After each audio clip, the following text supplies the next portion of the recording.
اور ایسی کیا کیا چیزیں آپ کو لگی جو آپ کو اللاجیکل لگی اور یعنی انسانیت کے خلاف لگی، اور یعنی ایسی چیزیں جو جس کو ایک سمجھدار انسان کبھی صحیح مان ہی نہیں سکتا، کیونکہ آپ پورے ذخیرے کو، اسلام کے ذخیرے کو آپ نے سیکھا ہوگا، حدیثوں کو آپ نے پڑھی ہوگی، درس دیا ہوگا یا درس سنا ہوگا بڑے بڑے علماء سے، تو ایسی بہت ساری چیزیں آپ کے سامنے آئی ہوگی.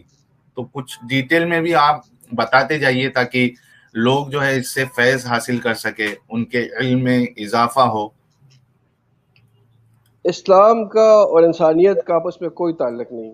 سیدھی سادی بات مختصر لفظوں میں یہ کہ اسلام کا اور انسانیت کا آپس میں کوئی تعلق نہیں.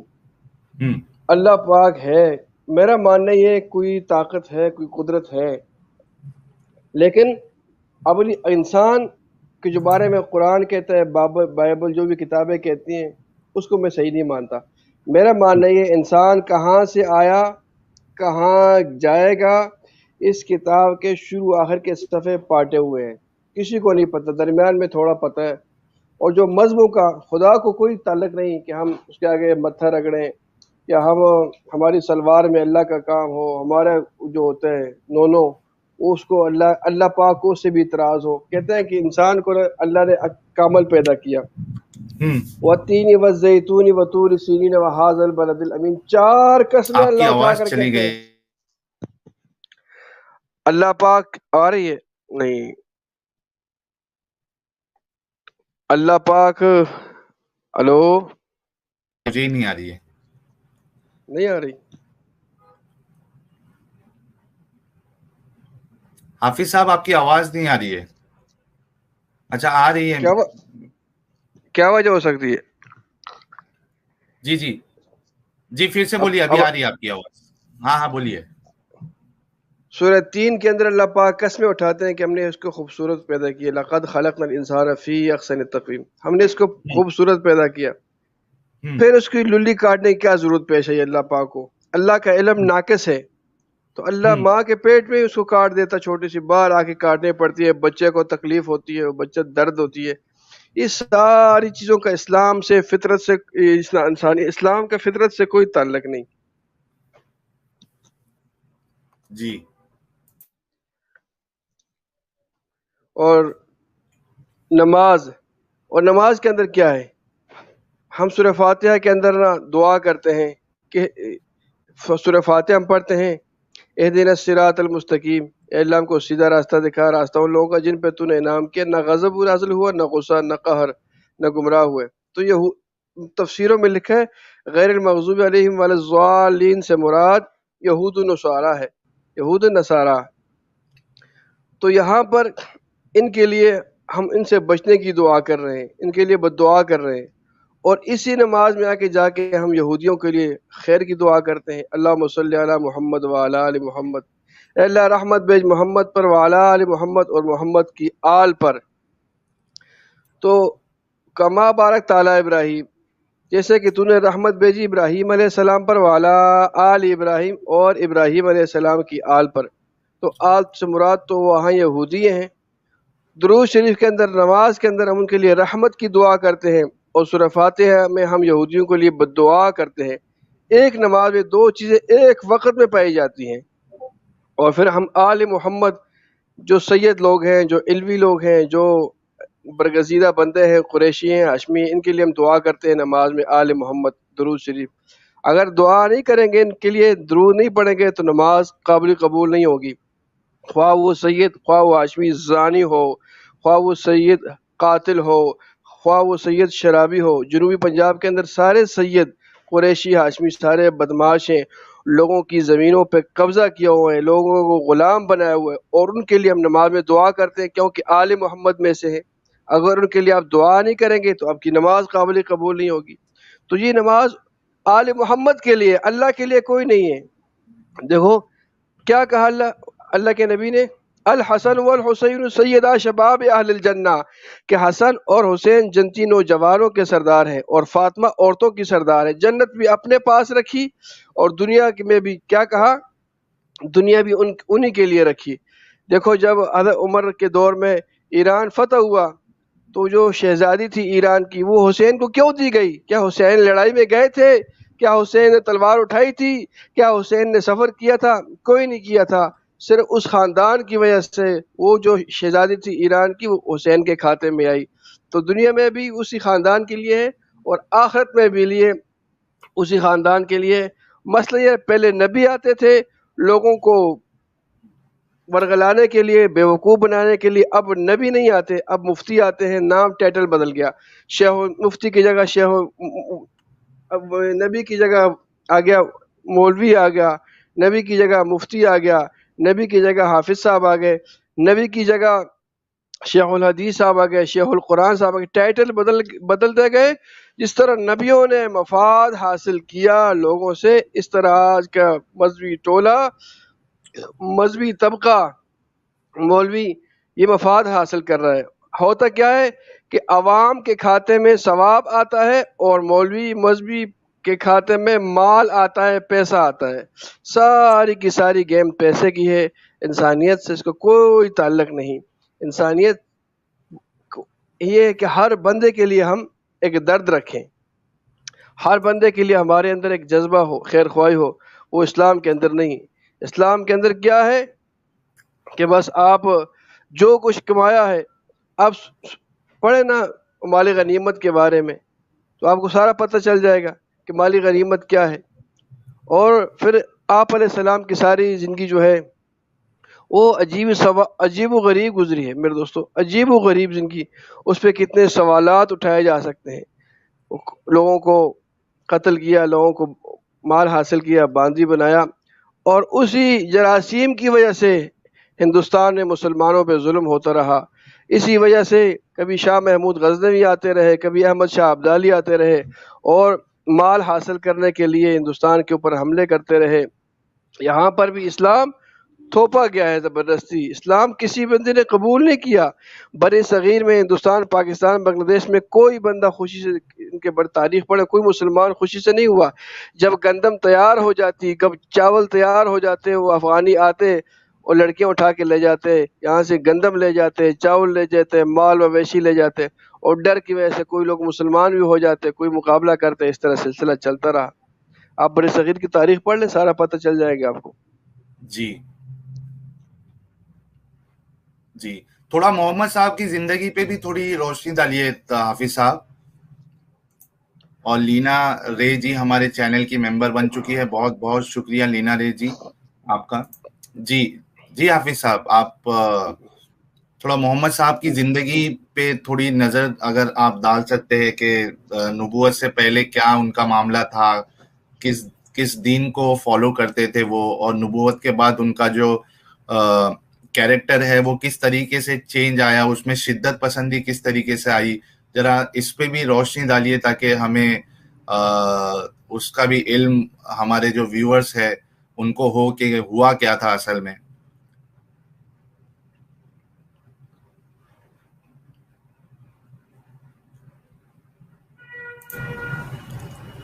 آواز آ رہی ہے میری طاہر صاحب؟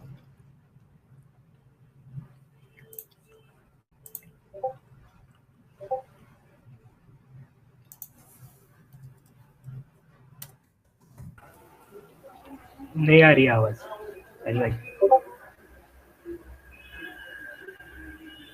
حافظ صاحب آپ کو آواز آ رہی ہے؟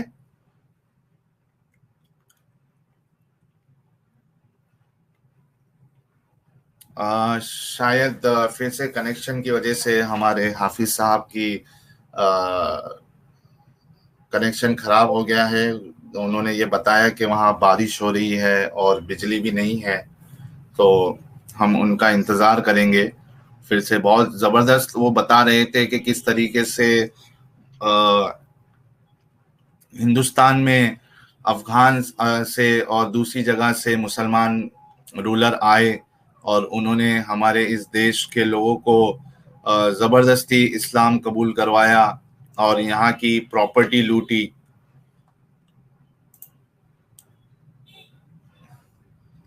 جی حافظ طاہر صاحب آواز آ رہی ہے آپ کو؟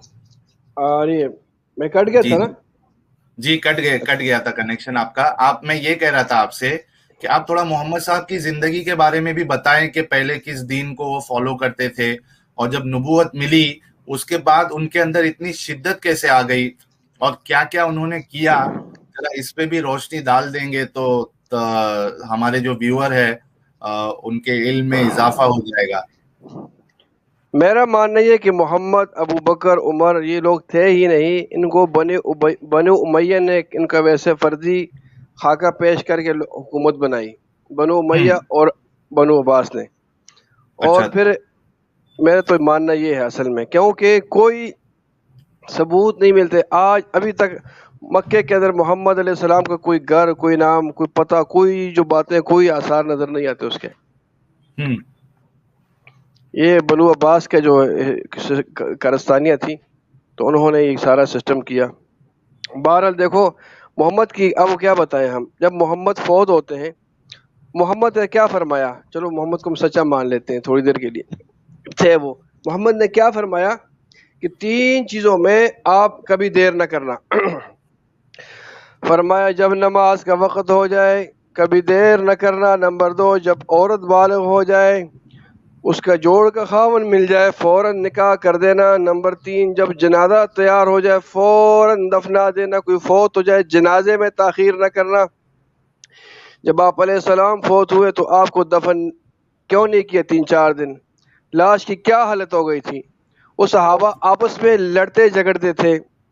یہ بھی ایک بڑا اعتراض ہے قرآن پہ. قرآن نے کہا رحماء بینہم، یہ صحابہ کرام آپس میں بہت زیادہ نرم دل ہیں. آپس میں بہت زیادہ نرم دل ہیں. یا کیسے نرم دل ہیں؟ دیکھیں یار، ابو بکر کے ساتھ کیا ہوا، محمد کے ساتھ کیا ہوا، عمر کو کیوں قتل کیا، عثمان کو. آپس میں اس طرح لڑ کے مارے نا، اس طرح لڑ کے کہ ایسی کوئی مثال نہیں ملتی. اس طرح ان کے آپس میں ساری زندگی کرسی کے لیے، خلافت کے لیے لڑتے رہے. قتل و غارت، ام عائشہ کی، علی کی لڑائی ہوئی، معاویہ کی لڑائی ہوئی، ابو عمر کی لڑائی، ساری زندگی لڑائیوں میں، قتل و غارت میں، فساد میں یہ زندگی گزارتے رہے. تو دیکھو کوئی سمجھ آتی ہے؟ کوئی سارا نہ ہو.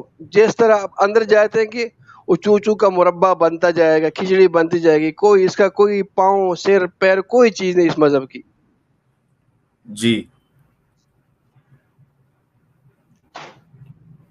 اس میں حافظ صاحب اگر ان کی ہم زندگی کو دیکھیں، چلیے آپ نے کہا کہ یہ تو پورا جو ایک پوری سٹوری گڑی گئی ہے، لیکن اس سٹوری کے حساب سے بھی اگر ہم دیکھیں تو یہ جتنے لوگ تھے یہ سب لڑائی جھگڑا کرنے والے لوگ تھے. بات بات پہ تلواریں نکال لیتے تھے. یعنی ان کا انداز ہی ایسا تھا کہ یہ بات بات پہ غصہ ہو جاتے، تلواریں نکال دیتے، کوسا کاسی شروع کر دیتے. اچھا بالکل.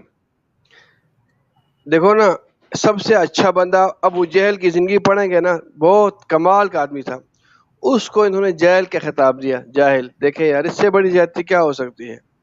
ابو جہل کا آپ کمپیئر کریں نا، پورے مکے میں سے سب سے اعلیٰ جو شخص تھا ابو جہل تھا. پرے پنچاہت کا بندہ، بات سمجھنے والا، لوگوں کے ساتھ تعاون کرنے والا، کمال آدمی تھا. انہوں نے اچھا اس تو کو اس کا جاہل بنا اصل دیا. نام ابو جہل نہیں تھا کیا؟ ابو الحاکم تھا اس کا. او ہو. بعد میں انہوں نے وہ لقب رکھا ہے. ہاں جی. کس بنیاد پہ؟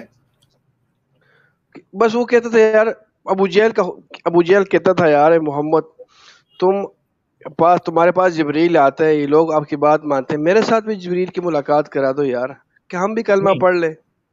بس اتنی سی بات تھی. وہ دلیل مانگتا تھا. تو یہ تو ویلڈ چیز ہے نا. ہاں جی. وہ ایتھیسٹ تھا. اچھا آدمی تھا. تو اس کو انہوں نے خود دلیل نہ دے پائے اور اس کے بدلے ابو جہل کا نام دے دیا اس کو مروا دیا. قتل ہوا ہے نا. اچھا. مجھے کو مروا. ہاں جی. 2 بچوں سے مروایا تھا اس کو. او ہو. یعنی ان کے ساتھ کوئی اگر ان کی بات نہ مانے تو پھر اس کی ایک ہی سزا ہے کہ اس کو وہ قتل کروا دیتے تھے. سرطان سے جدا. یعنی عجیب معاملہ لگتا ہے پورا.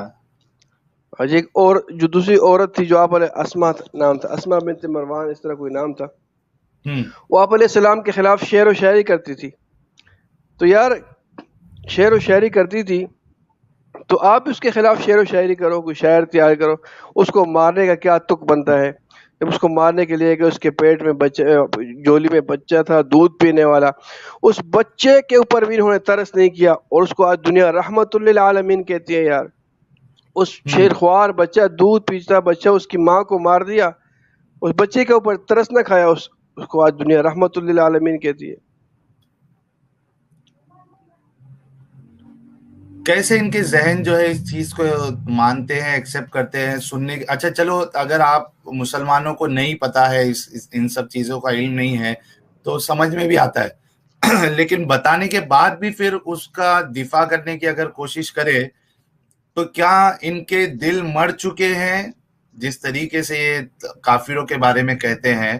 لیکن اصل میں جو نظر آتا ہے کہ ان کے دل اور دماغ جو ہے وہ مر چکا ہے ایک دم، جو ایسی باتیں نہیں سن کر بھی ان کا دل کھولتا نہیں ہے، اس میں نرمی نہیں آتی ہے، اس میں دکھ نہیں ہوتا ہے. نہیں مرے، دل نہیں مرے، دل زندہ ہیں.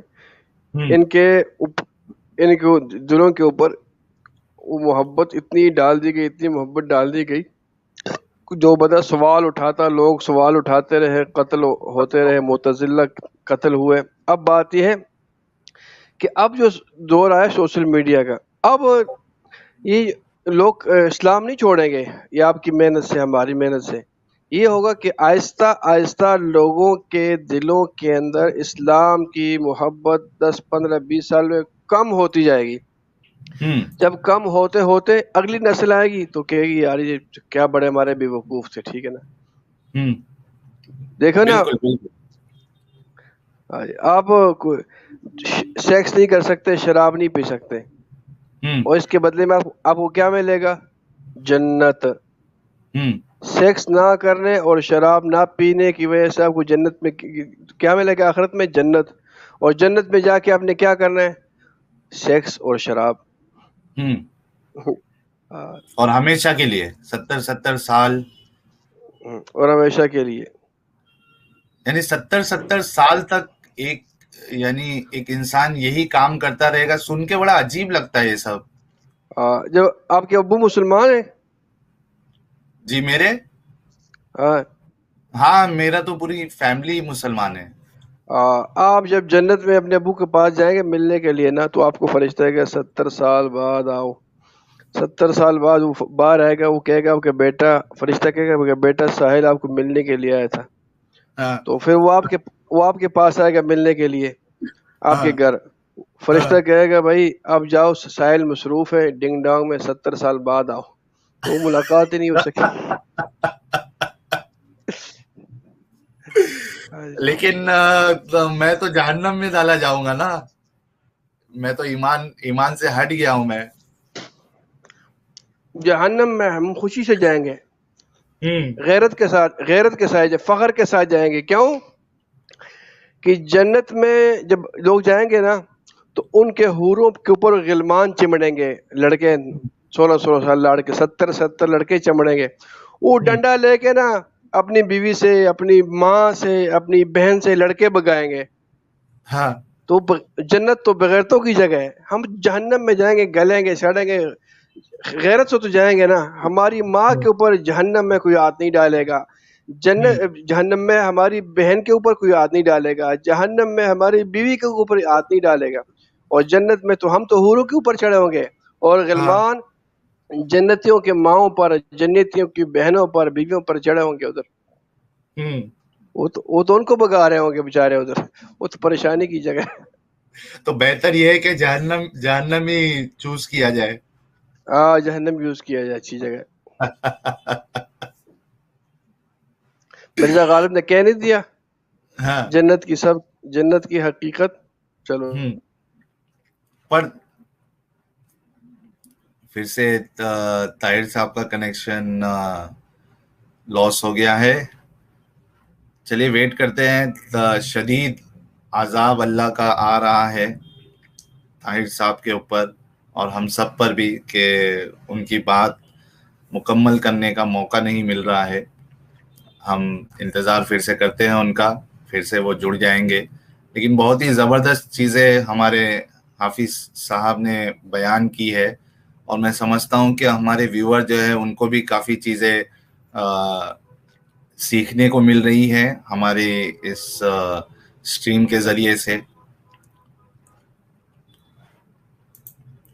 قرآن کو سمجھ کر نہیں پڑھتے بھائی، ہم نے قرآن کو پڑھا ہے، سمجھا ہے، اور اس کے بعد یہ فیصلہ لیا ہے کہ اسلام ایک سچا مذہب نہیں ہو سکتا.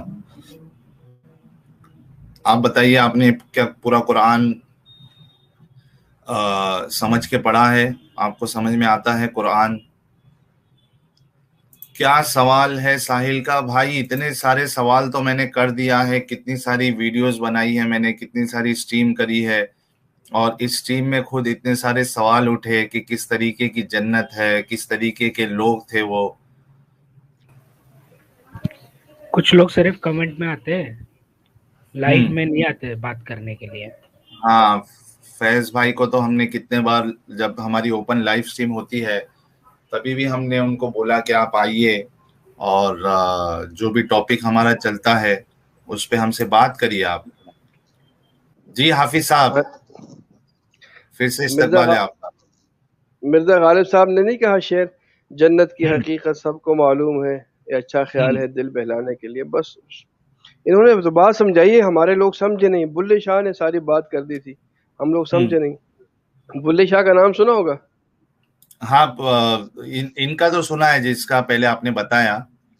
بلے شاہ کے بارے میں نہیں سنا ہے میں نے، آپ بتائیے کیا ہے ان کے بارے میں. وہ ایک شاعر تھا، 300-400 سال پہلے گزرے، اس کا شاعر کتاب پڑھا پتہ لگ گیا.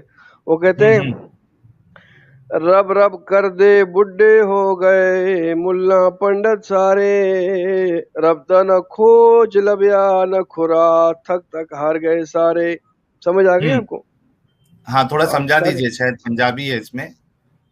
کہتے ہیں یہ مولوی اور پنڈت رب رب کر کے تھک گئے، رب کا کوئی گھر، کوئی جگہ، کوئی محلہ آج تک نہیں مل سکے ان کو. آگے کہتے ہیں جی گل سمجھ جائیے تے رولا کی، جی گل سمجھ جائیے تے رولا کی، ارام رحیم تے مولا کی. کہتے ہیں اگر بات سمجھ جاؤ تو لڑائی ختم، ارام رحیم کی جو لڑائی ہے بھی ختم ہو جائے گی ساری. صحیح بات ہے.